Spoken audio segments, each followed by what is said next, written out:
Irmãos e irmãs, nós temos um privilégio imenso hoje de receber conosco aqui em nossa igreja o pastor Ariovaldo Ramos. Eu diria para os irmãos que ninguém tem sido tão usado por Deus, tão usado pelo Senhor no Brasil para falar profeticamente à igreja de Cristo, acerca da sua missão de ser sal da terra, ser luz do mundo. E meus irmãos, aquilo que o pastor Ariovaldo tem trazido para o Brasil, para a igreja do Senhor Jesus, tem sido algo por demais rico, precioso. E por isso que eu disse para os irmãos, é um privilégio para nós o recebermos aqui.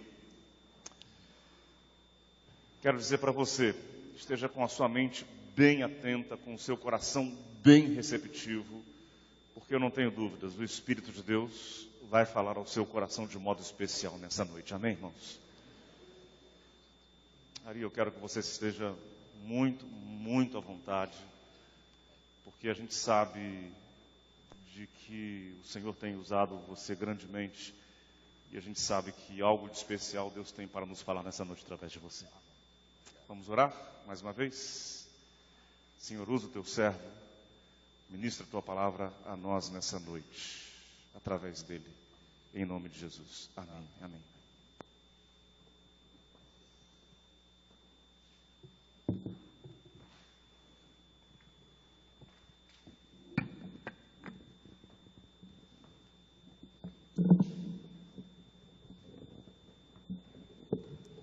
Boa noite, a graça e a paz do Senhor.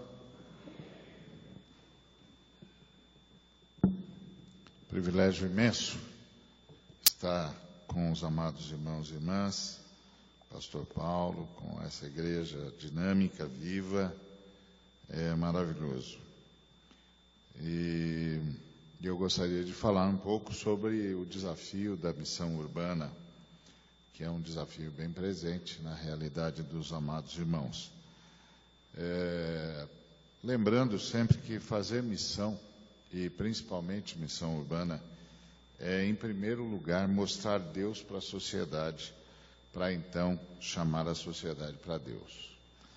A gente geralmente vai em lugares onde Cristo não é conhecido de uma forma ou de outra, ou não é conhecido de forma explícita e conceitual, ou até conceitualmente se sabe dele, mas a força da sua salvação não é conhecida.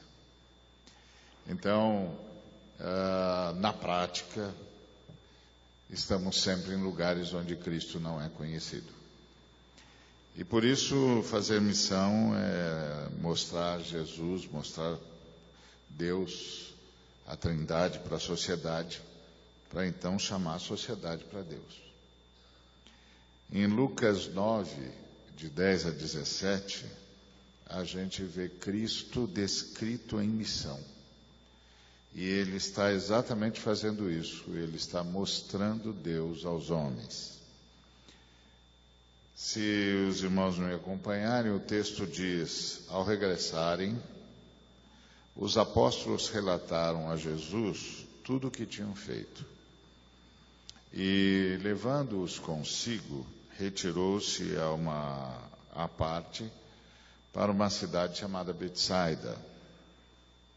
Mas as multidões, ao saberem, seguiram-no. Acolhendo-as, falava-lhes a respeito do reino de Deus e socorria os que tinham necessidade de cura. Mas o dia começava a declinar. Então se aproximaram os 12 e lhe disseram: despede a multidão para que, indo às aldeias e campos circunvizinhos, se hospedem e achem alimento, pois estamos aqui em lugar deserto. Ele, porém, lhes disse: dai-lhes vós mesmos de comer. Responderam eles: não temos mais que 5 pães e 2 peixes, salvo se nós mesmos formos comprar comida para todo esse povo, porque estavam ali cerca de 5.000 homens. Então, disse aos seus discípulos: fazei-os sentar-se em grupos de 50. Eles atenderam, acomodando a todos. E, tomando os 5 pães e os 2 peixes, erguendo os olhos para o céu, os abençoou, partiu e deu aos discípulos para que os distribuíssem entre o povo. Todos comeram e se fartaram. E dos pedaços que ainda sobejaram foram recolhidos 12 cestos. Muito bem, a gente está assistindo Jesus em missão, o Cristo. Por definição, o Cristo é o Deus Filho em missão. E Jesus em missão viu-se como resposta de Deus à ignorância espiritual do povo. Primeiro movimento dele. Viu-se como resposta de Deus à ignorância espiritual do povo, porque o texto diz que falava-lhes a respeito do reino de Deus. Cristo em missão viu-se também como resposta de Deus à enfermidade do povo. Porque o texto diz: socorria os que tinham necessidade de cura. Cristo em missão viu-se como resposta de Deus à fome do povo. Porque o texto diz que, tomando 5 pães e 2 peixes, erguendo os olhos para o céu, os abençoou, partiu e deu aos discípulos para que os distribuíssem entre o povo. Todos comeram e se fartaram. Jesus Cristo em missão viu-se como resposta à desorganização e à desorientação do povo. Porque o texto diz: fazei-os sentar-se em grupos de 50. Então a igreja, a exemplo de Jesus Cristo, deve se ver como resposta de Deus para os clamores da sociedade. Uma igreja que está em missão numa sociedade urbana, por definição e por excelência, será tão eficaz quanto conseguir ver-se como resposta de Deus para o clamor da sociedade à sua volta. Porque isso é que lhe dará o norte missionário. Foi o que Jesus fez. Jesus tinha um norte missionário quando ele acolheu aquela multidão. Primeiro, ele se deu conta que esse povo está ignorante acerca de Deus. Então, tem um projeto de proclamação. Falou-lhes sobre o reino de Deus. Mas esse povo está enfermo. Fisicamente, fisiologicamente enfermo. Há uma demanda aqui.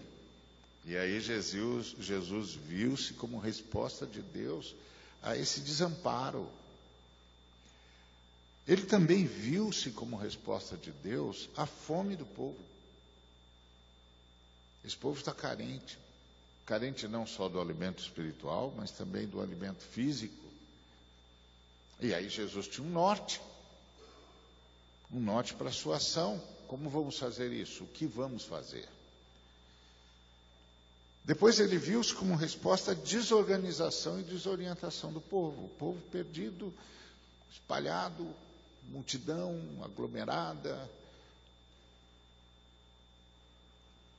A sociedade não sai do lugar assim. Então Jesus tinha nortes para a sua ação missiológica, para a sua ação missionária.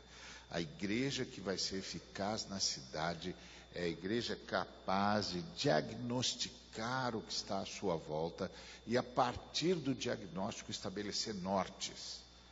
E, a partir dos nortes, estabelecer estratégias.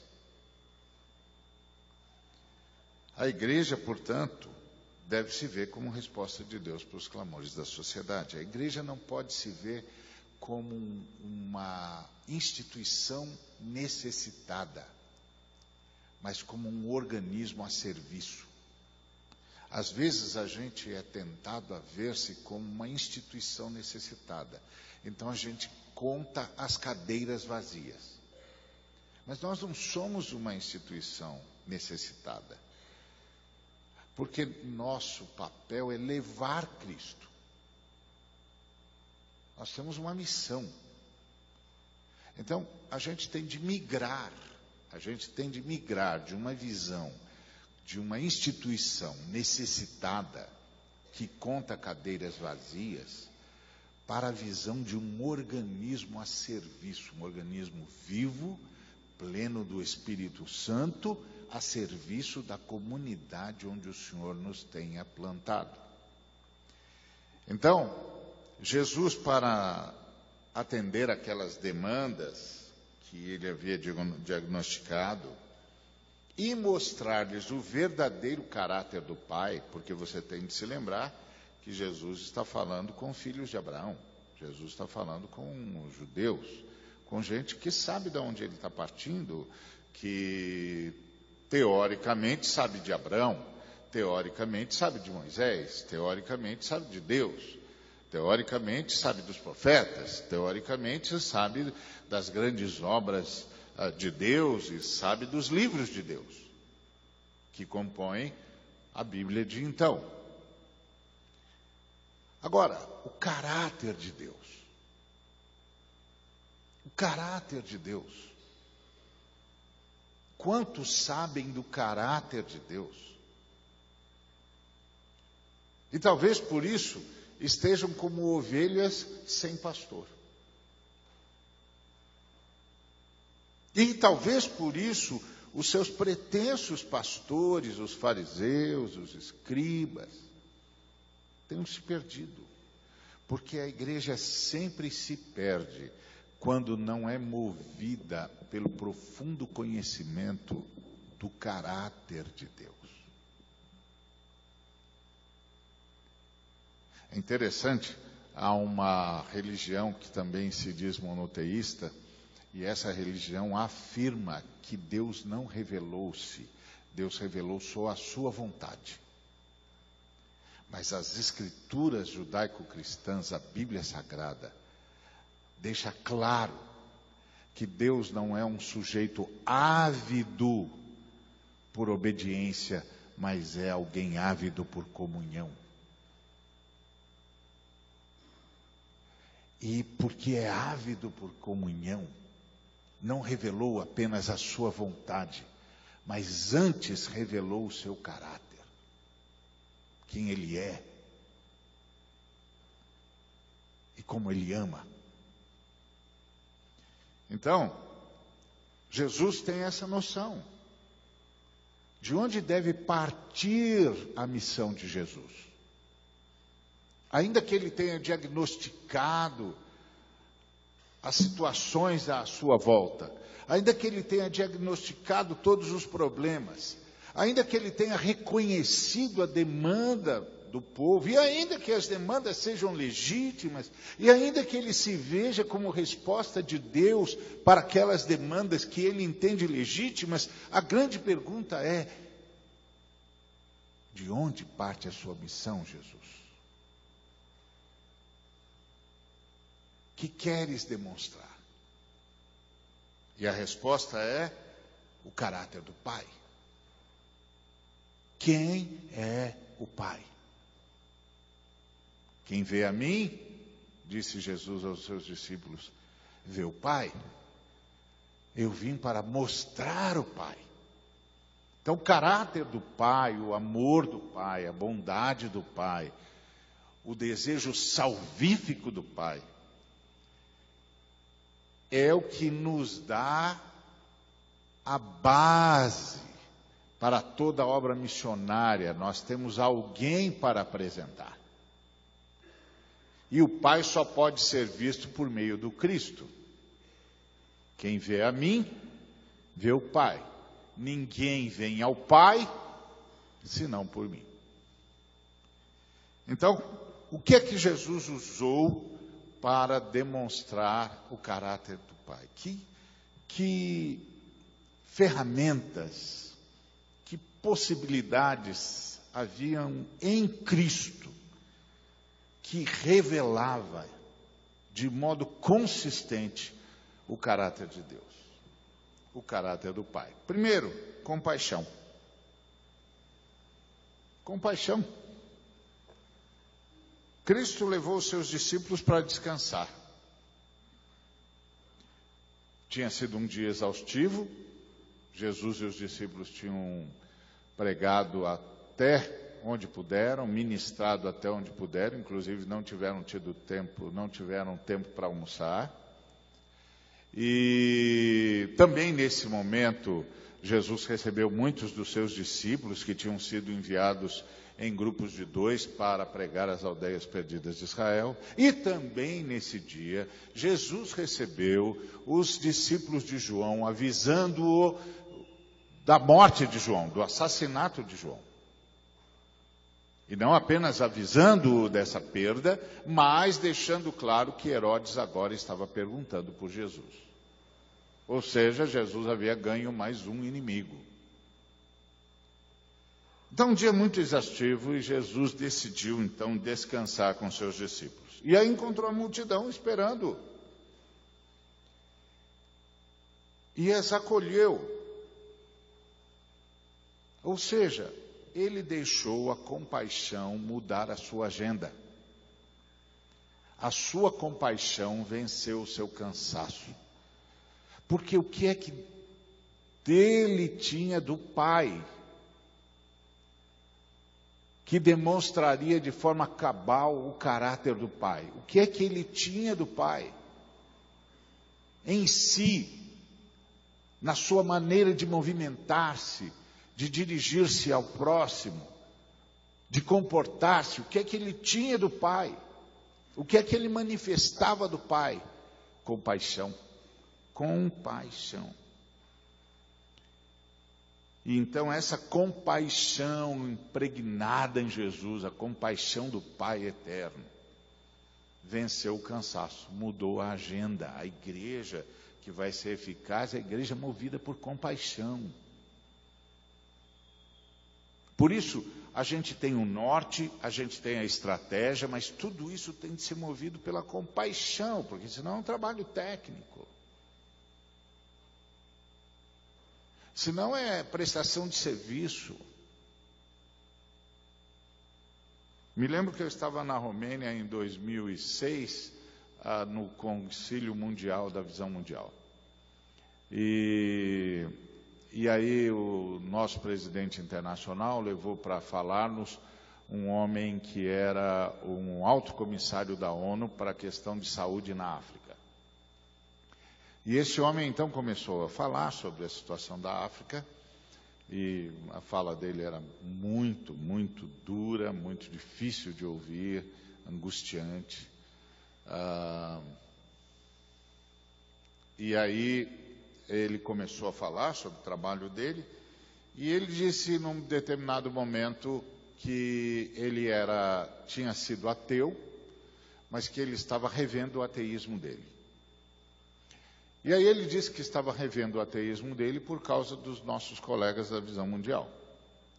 E explicou que ele ia para os lugares mais difíceis da África, e todas as vezes que ele chegava lá, ele perguntava: quem é que pode me traduzir? E invariavelmente ouvia alguém dizer: chama o pessoal da Visão Mundial. E aí ele se deu conta que o pessoal da Visão Mundial estava nos piores lugares. E quando o nosso presidente foi convidá-lo para vir falar-nos no Concílio Mundial da Visão, ele perguntou para o nosso presidente: o que é que os seus profissionais, os seus colaboradores têm que os meus não têm? Porque onde eu vou, nos piores lugares da África, vocês estão lá fazendo um trabalho excelente. Aí o nosso presidente disse: que o nosso pessoal tem um ótimo currículo. E ele voltou-se ao nosso presidente e disse: ótimo currículo, o meu pessoal também tem. Mas o meu pessoal não faz o que o seu pessoal faz.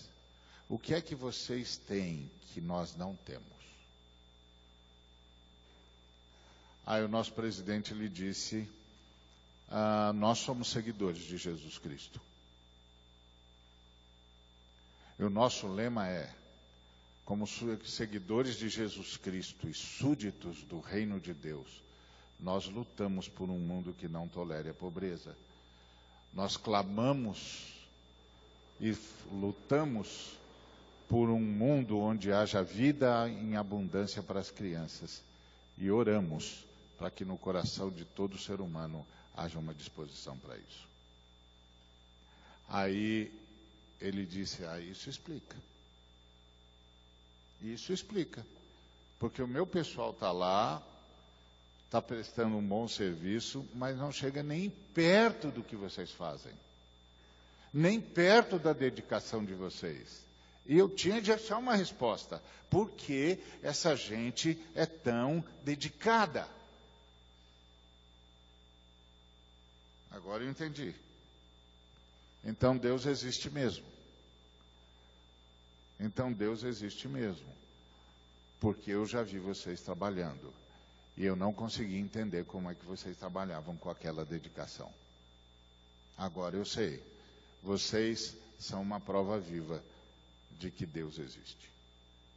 Olha aí. A gente treina tantos argumentos apologéticos, não é? E tudo que um homem daquele quilate, alto comissário da ONU para as questões de saúde na África, quer ver é a compaixão de Deus em ação. Se Deus existe, onde está a sua compaixão?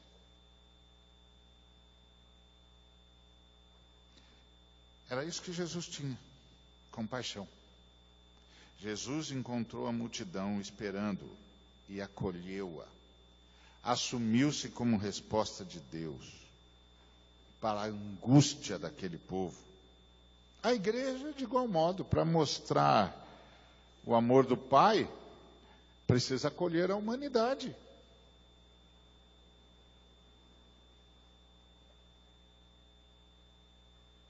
Se a igreja não acolhe a humanidade, quem a igreja está apresentando para a humanidade? Quem?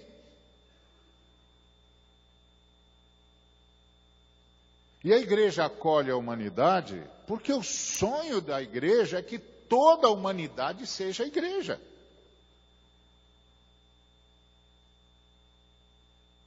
Porque nós queremos que todos os membros da humanidade nasçam de novo. Então, nosso sonho é que toda a humanidade seja a igreja e que a igreja seja toda a humanidade. Então, nós temos de acolher a humanidade, compreendendo a sua condição de carente da glória de Deus, carente da salvação de Deus, carente da presença de Deus, carente do cuidado de Deus, carente da cura de Deus, carente do amor extraordinário de Deus, uma sociedade carente da glória de Deus. Trata-se de uma missão de salvação, não uma missão de juízo. Nós não somos aqueles que optam pela punição como saída, nós somos aqueles que apresentam a salvação como saída. Há um Deus compassivo que enviou o seu próprio Filho. Então, compreendendo a glória de Deus, porque é a missão de salvação. Além disso, tem de lembrar-se que, a exemplo da multidão, em relação ao desejo de Jesus de descansar com os seus discípulos, a cidade também tem seus próprios horários. Isso é uma coisa difícil, às vezes, da gente entender. Jesus está indo descansar. É hora de descanso. É hora da siesta. É legítimo. Jesus está cansado. Seus discípulos estão cansados. Eles já ministraram. Eles chegam do outro lado do lago de Tiberíades, ou de Genezaré, ou Mar da Galileia, como chamavam, e a multidão o aguarda. E ele então acolhe a multidão. Por que ele acolheu a multidão? Porque ele se deu conta do óbvio. A multidão tem seus próprios horários. Então, quando a gente vai se envolver com a cidade, a gente tem que se dar conta do óbvio. A cidade tem seus próprios horários. Então, se eu quero me encontrar a cidade, eu tenho de descobrir quais são os horários da cidade. Onde é que a cidade está? Em a que hora está? Onde é que estão as pessoas a quem Deus quer demonstrar sua compaixão? Onde elas estão? Como a gente faz para chegar lá? Quais são os seus horários? A cidade tem os seus próprios horários. Quem quiser causar impacto na cidade tem de se adaptar aos horários da cidade. Não pode esperar o contrário.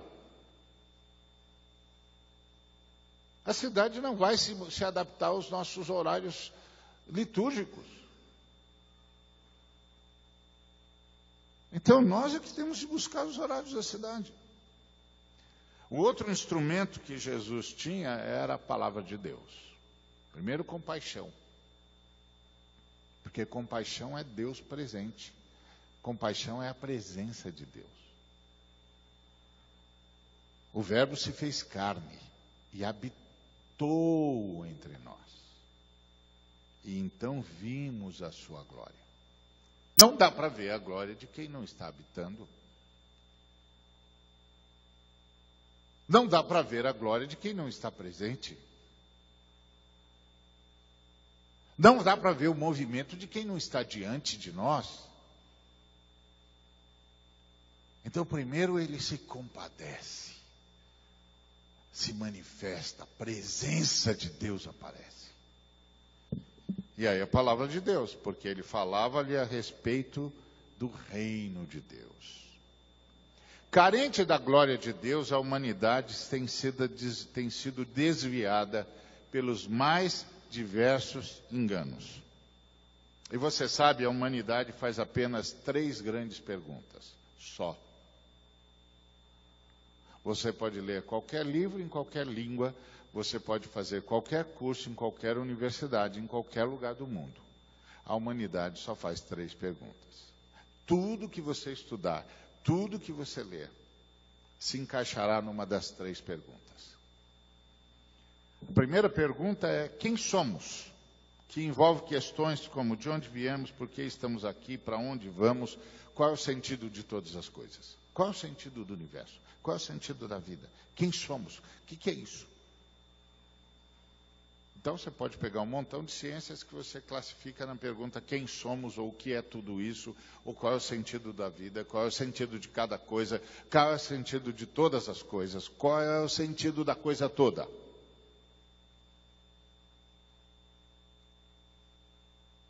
Essa é a primeira classificação. A outra pergunta é: o que fazemos com a riqueza que o planeta e a vida nos proporciona? O que nós fazemos? Abstraímos, tiramos, como? Usamos como? Administramos como? Administramos para quê? Administramos para quem? É a segunda pergunta que a humanidade faz. E a terceira pergunta que a humanidade faz, e que hoje, nesses dias, estamos fazendo como nunca, é: o que fazemos para viver juntos? Mas não consegue viver junto.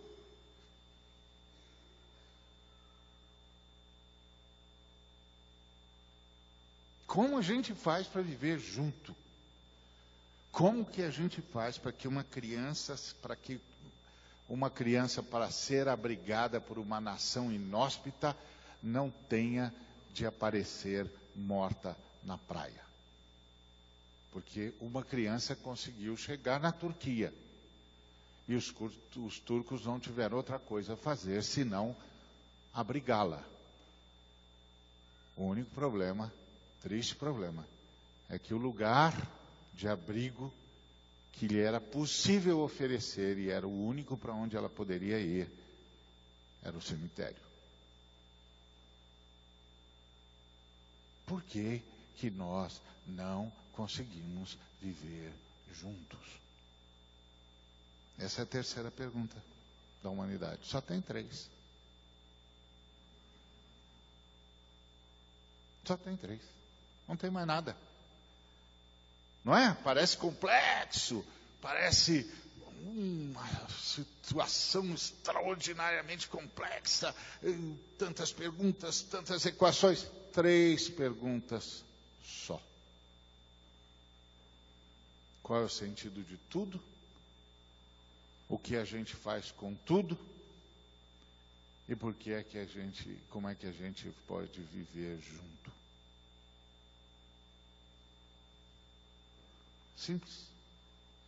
Para responder a essas 3 perguntas, a humanidade já fez várias tentativas. Por exemplo, para responder a pergunta sobre o sentido de tudo, inventou um sem número de religiões, um sem número de filosofias, mas continua convivendo com o vazio, com o suicídio, com as angústias existenciais. Para responder a segunda pergunta sobre o que a gente faz com a riqueza que o planeta e a vida nos proporciona, já tentamos tudo. Desde o escambo primitivo até a sociedade econômico-financeira sofisticada dos dias em que vivemos. Porém, continuamos a conviver com a fome. A cada 5 segundos perdemos uma criança por inanição. Continuamos a conviver com a pobreza, com a miséria, com a indigência. Não achamos resposta. E para a tentativa de responder a terceira pergunta, como é que a gente faz para viver junto? Nós já percorremos o caminho que vem desde o clã primitivo até as sociedades democráticas mais avançadas, como os escandinavos, por exemplo. Entretanto, continuamos a conviver com o assassínio, com a violência urbana, com a guerra, com o desespero de povos que não sabem para onde ir.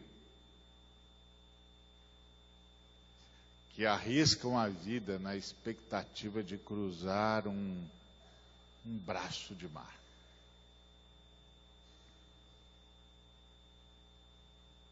Com a esperança de que o outro lado,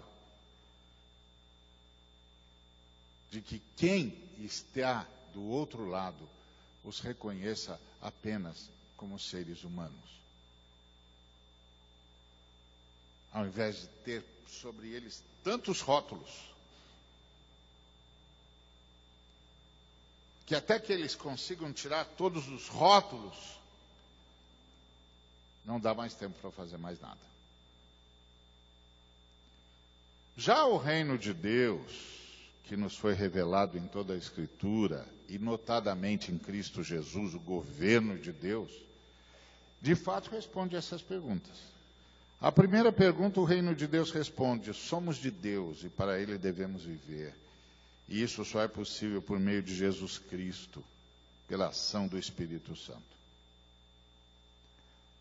Para a segunda pergunta sobre o que fazer em relação à riqueza, o reino de Deus responde solidariedade. Solidariedade para com o planeta, solidariedade para com a criação, solidariedade para com o próximo. Partilha. Use o seu dom para abençoar. Porque Deus governa o mundo através dos dons dos homens. E a ideologia de Deus é a solidariedade. E para a terceira pergunta, como é que a gente faz para viver junto? O reino de Deus responde: fraternidade. Trate o próximo como você gostaria de ser tratado se estivesse no lugar dele. Fraternidade. Então Jesus lhes ensinou o caminho de Deus. E a igreja, amados, tem a resposta às perguntas dos homens. Logo, tem a responsabilidade de respondê-las. Se eu tenho conhecimento, eu tenho um débito. Algumas pessoas dizem: se você tem conhecimento, você tem poder. Não. Na perspectiva cristã, se você tem conhecimento, você tem um débito. Porque há perguntas sendo feitas cujas respostas você conhece. Então você tem um débito. Portanto, temos a responsabilidade de responder as perguntas, para que as pessoas vejam o Pai, porque o Pai quer ser encontrado. A outra possibilidade que Jesus tinha era o poder do Espírito Santo. Socorria os que tinham necessidade de cura. O poder do Espírito Santo, que administra a obra redentora da Trindade. Jesus Cristo tinha consciência de que os dons que nós recebemos são para abençoar os necessitados.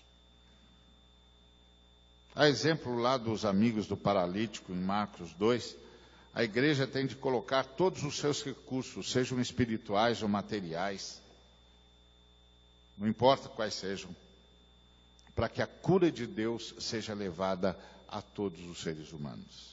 A cura de Deus não contempla apenas a questão espiritual, pois o Cristo não veio apenas a alma do mal salvar, mas também o corpo ressuscitar, como cantou João Dias de Araújo. Dessa forma, a igreja mostra ao Pai que se preocupa com o sofrimento humano e com o ser humano no seu sofrimento.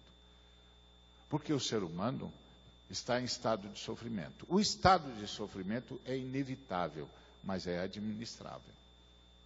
É inevitável porque a raça humana caiu. É inevitável porque maldito se tornou o universo por nossa causa. É inevitável porque é o que sobrou do controle do caos. Mas é administrável. É administrável. Amar o próximo. Fazer ao outro o que gostaria de que lhe fosse feito se estivesse no lugar dele. Oferecer o seu dom como préstimo. Tudo isso administra o sofrimento. E evita o sofrimento desnecessário. Agora, outra coisa que Jesus usou foi recurso do próprio povo. Não temos mais que 5 pães e 2 peixes. Quantas vezes a gente se omite porque a gente conclui que não tem recurso? Mas quanto recurso desperdiçado que podia ser melhor usado e que está na mão do próprio povo necessitado. Só não tem ninguém que acha. Ninguém que vai lá ver. E Jesus disse aos discípulos, andem no meio do povo, descubram o que é que tem aí. E aí acharam um menino que tinha 5 pães e 2 peixes. Tragam-nos. Foi só isso que Jesus disse. E esse menino tinha um coração da partilha, porque ele abriu mão de comer, porque ele não sabia o que Jesus ia fazer com o lanche dele. Ele simplesmente atendeu o pedido de Jesus. Um recurso partilhado, estava lá. Tão cedidos por um menino. Jesus deixou claro que o problema não são os recursos. Eles existem independente da quantidade. E mais, que eles estão mais próximos do que nós imaginamos. Basta olhar para a própria comunidade. Tem muito valor aqui em volta. Tem muita possibilidade à nossa volta. Tem muito recurso à nossa volta. Que, 1, ninguém identifica. 2, ninguém unifica. 3, ninguém administra. 4, ninguém tem projeto. Então a questão é se eles estão ou não entregues nas mãos de Cristo. Para serem o quê? Multiplicados e repartidos. Quando a igreja se dispõe a servir, a preocupação da igreja deve ser colocar os recursos de que dispõe nas mãos do Todo-Poderoso. E dessa forma mostrar o Pai que distribui recursos para o bem de todos. Porque nós estamos aqui para que vejam o Pai.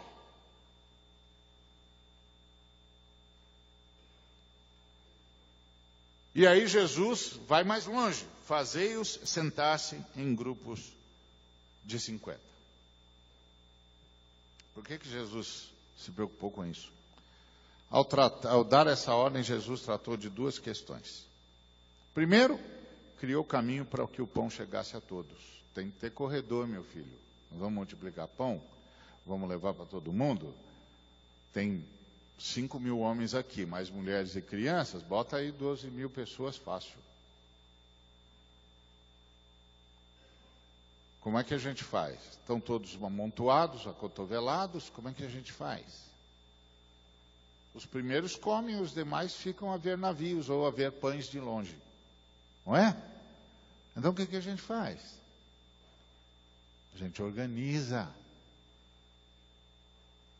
Porque a beleza de ter o poder do Espírito Santo é ter o poder daquele que organizou a terra.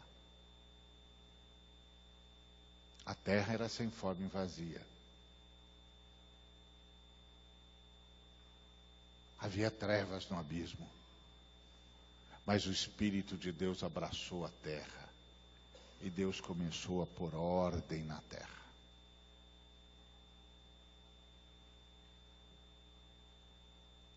E as coisas foram aparecendo. Então nós temos o Espírito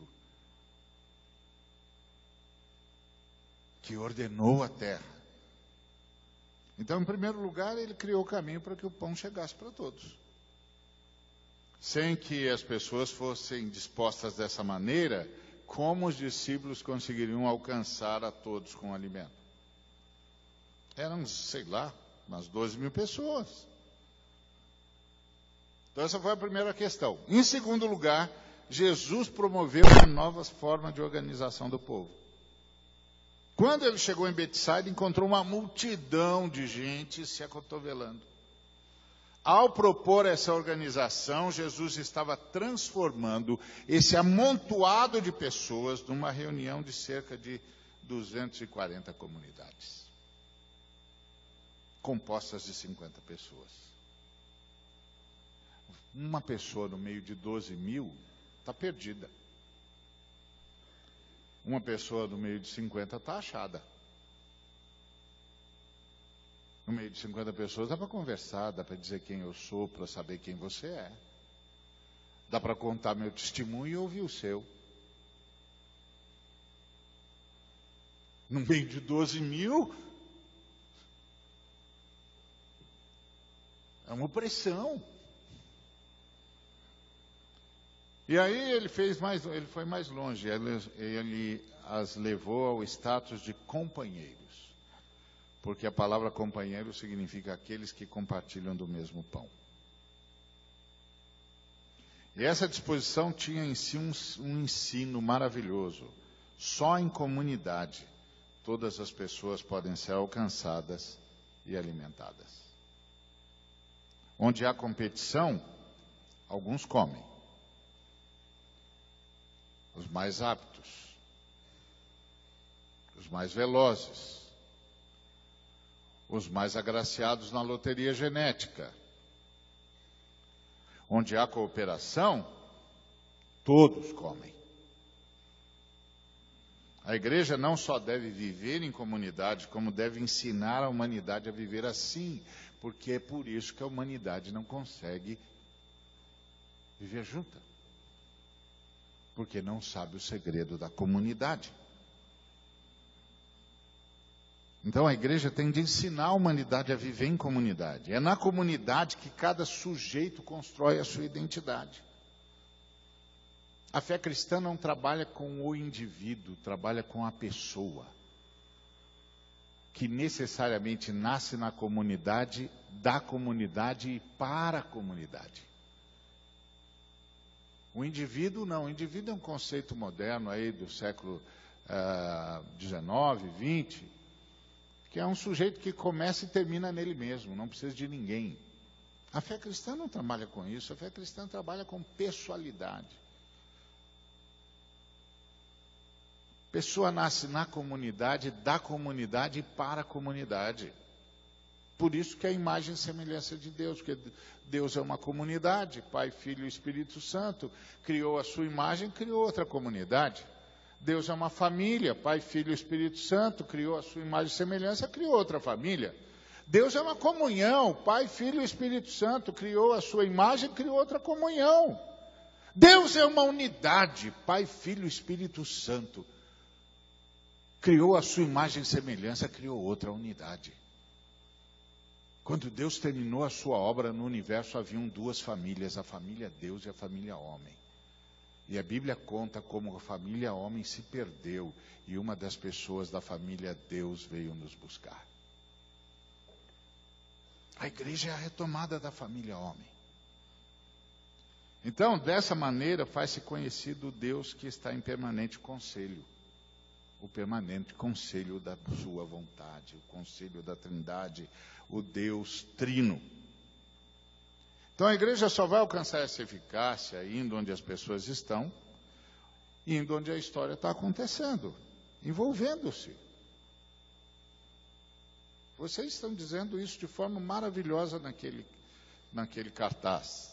Cristo quer morar no centro de São Paulo.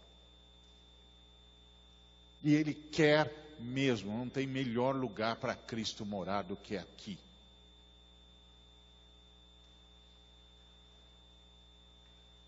Esse é o lugar. Esse é o lugar privilegiado. Esse é o lugar do Cristo.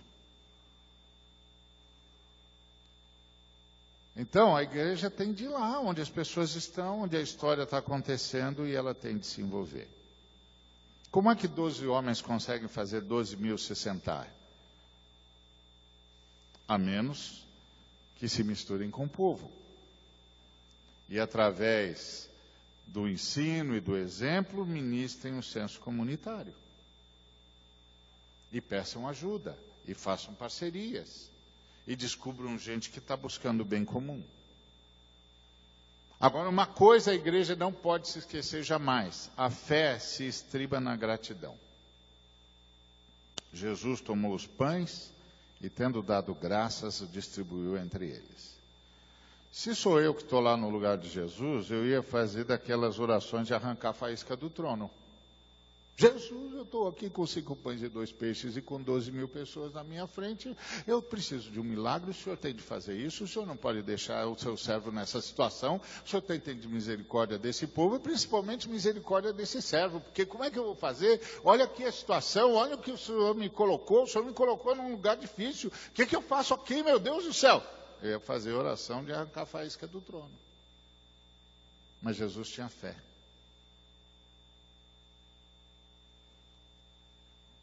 E é como se Jesus dissesse: se o nosso Pai nos providenciou 5 pães e 2 peixes, é porque com 5 pães e 2 peixes nós vamos fazer uma festa. Porque fé é descansar no caráter de Deus. Não é testar o poder de Deus, é descansar no caráter de Deus. A gente pensa que fé, quando Jesus repreendeu os discípulos, dizendo para ele, homens de pouca fé diante da tempestade, aí ele estava dizendo para eles: se vocês tivessem fé, vocês não precisavam me acordar, não. Vocês mesmos acalmavam essa tempestade. Não, Jesus está dizendo: se vocês tivessem fé, vocês estavam dormindo como eu. Tem uma tempestade? Tem. Violenta, violenta. Perigosa, perigosa. Danosa, danosa. Fatal, fatal. E Jesus está dormindo. Por que Jesus está dormindo? Porque tem fé. Fé é descanso. Quem creu, disse Hebreus 4:3, entrou no descanso de Deus. Então fé é gratidão. Porque a fé não vem para testar o poder de Deus, mas para manifestar profunda fé no caráter de Deus, profunda consciência do caráter de Deus e confiança no caráter de Deus. Então Jesus tomou pouco alimento e, ao invés de pedir um milagre, agradeceu e partiu. Isso nos ensina que quem sabe agradecer pelo que recebe, ainda que pareça pouco, verá Deus demonstrar a sua presença. Porque Deus está pronto a multiplicar aquilo que a igreja estiver pronta, em ação de graças, a repartir. É tudo que Jesus pergunta: você quer repartir? Então Jesus confiava no caráter de Deus, porque fé é isso. Crer é saber que Deus existe, que é galardoador daqueles que o buscam. Se o Senhor nos mandou essa porção, é porque com essa porção a gente vai fazer uma festa. Então a igreja precisa demonstrar pela gratidão o Deus galardoador dos que o buscam. Como é que eu demonstro que o Pai é galardoador? Porque eu agradeço, eu sei o que Ele está fazendo. E pelo compartilhamento, a igreja demonstra o Pai abençoador e solidário. Com tais práticas, a igreja produz as obras que levarão a sociedade a ver e a glorificar a Deus. E se abrir para receber o próprio Deus. Missão urbana. O privilégio de manifestar o Pai no meio de uma sociedade caótica, com tudo o que isso significa. Jesus fez isso. Jesus está em nós, nós podemos fazer também. Não pela nossa força, que nós não a temos, mas pelo Espírito Santo que habita em nós. Que Deus nos abençoe.